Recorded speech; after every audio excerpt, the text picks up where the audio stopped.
ప్రజా సంకల్పం ప్రశ్నిస్తుంది. ఎవరిని ప్రశ్నిస్తుందంటే మన తెలంగాణ గౌరవనీయులైన డైనమిక్ ముఖ్యమంత్రి శ్రీ రేవంత్ రెడ్డి సార్ గారిని. ప్రస్తుతం మనము అంటే రేవంత్ రెడ్డి సార్ నియోజకవర్గం పక్కకే ఉన్నాము, కోడంగల్ పక్కకే ఉన్నాము, అంటే తాండూరు నియోజకవర్గంలో ఉన్నాము. ఇక్కడ ఎదురు కనిపించే కొంచెం ముందుకెళ్తే మన ముఖ్యమంత్రి సార్ గారి నియోజకవర్గం. ఇప్పుడు మన తాండూరు నియోజకవర్గం, ఇది కాకినాడ అదే అండి, కాకినాడ దగ్గర ఉన్నాము. అంటే ఈ వీడియో తీయడానికి ముఖ్య కారణం ఏంటంటే, ఈ వీడియో తీయడానికి ముఖ్య కారణము ఇక్కడ ఈ నియోజకవర్గంలో రైతు వేదికలు ఉన్నాయండి.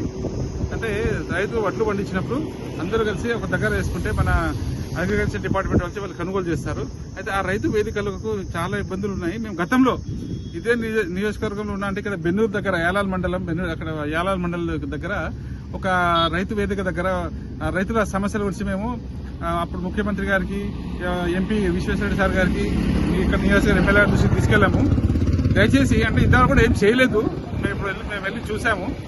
దయచేసి అంటే మన ముఖ్యమంత్రి గారికి, వికారాబాద్ జిల్లా కలెక్టర్ గారికి, అలాగే ఇక్కడ ఉన్న మన తాండూరు నియోజకవర్గ ఎమ్మెల్యే గారికి ఒక విజ్ఞప్తి ఏంటంటే, రైతు వేదికలను అక్కడ ఉన్న సమస్యలకు పరిష్కారం చేయండి. ఎందుకంటే వడ్లు పోస్తే అక్కడ మొత్తం నానిపోతున్నాయి. అసలు ఒక వాళ్ళకు ఇలాంటి అంటే రియల్ గా చెప్పాలంటే ఏం లేదు అక్కడ.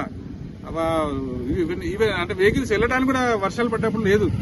వాళ్ళు నష్టపోతున్నారు వడ్లు కొనుగోలు కేంద్రం వద్ద. దయచేసి మీరు ఆ వడ్లు కొనుగోలు కేంద్రాన్ని బాగు చేయాలని ప్రజా సంకల్పం విజ్ఞప్తి చేస్తుంది. తాండూరు ఎమ్మెల్యే గారు మీరు చాలా డైనమిక్ గా ఉన్నారు, చూస్తున్నాం, నిత్యం చూస్తున్నాము మన సోషల్ మీడియాలో. దయచేసి ఒక విజ్ఞప్తి మీకు తాండూరు ఎమ్మెల్యే గారికి, మీరు ఈ రైతు వేదికలను బాగు చేయాలని విజ్ఞప్తి చేస్తున్నాం. బాపట్ల కృష్ణమోహన్, ప్రజా సంకల్పం నుంచి.